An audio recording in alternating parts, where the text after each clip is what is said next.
As you are aware, on the 4th of October there is a change to where you need to send your notifications of births, movements and deaths. BCMS is being discontinued for Scottish users and ScotMoves Plus is replacing it. So this has necessitated an update to the programme, which has now been published and is available to you. As usual, any updates can be got by going to Help and check for latest update. The system will tell you what you're running. Click Next and it will tell you what version is available. And you should be looking for 14.527 or higher to give you the new facilities. When you're ready, click Next and follow it through to get the update. That will then, under Official Bodies, on the 4th of October, remove movements, deaths, registrations and audits from the BCMS section. They will no longer be available and the ScotMoves Plus will appear.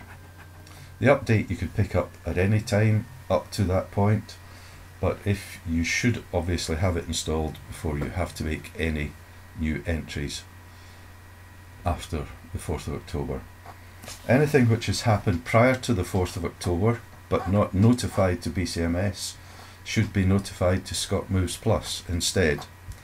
So if you have calves born before the 4th but you haven't sent the registrations, these should be sent to the ScotMoves Plus option and they will be picked up accordingly with the correct dates there and passports issued.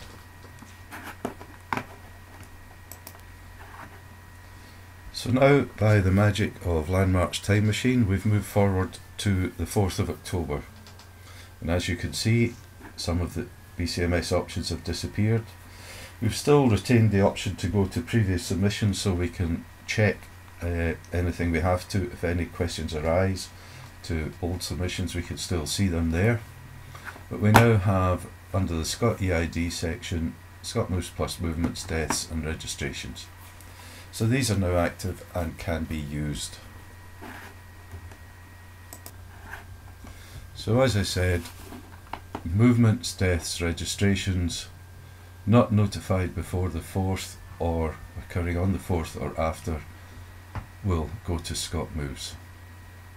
So if we go to ScotMoves Plus movements, just as an example, set it to today's date, and we've got the sale of 5 animals going through to notify. We've got the numbers, the dates, the from and the to. So with the new ScotMoves system, the to has to be recorded. So in our locations where we sell animals or move animals to or from, we must have the appropriate holding number. Previously with BCMS that wasn't required, but it is required now. So at some point you should check through your locations, go through your external locations and check that you have the appropriate number in each. If not, you will get errors coming up. You will have to fix them before you can send.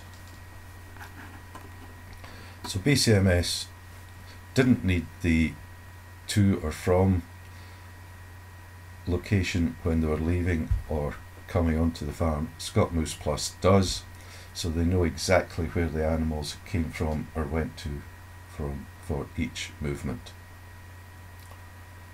We select, we can send. Do you require a printed copy? No, we'll say no, and we'll send it now. So ScotMoves Plus, awaiting submissions. I can highlight the one I want to do and submit it just as we always did. For ScotMoves Plus it is a single submission. BCMS we used to have to do a second submission to get the reply back. ScotMoves Plus, one single submission does.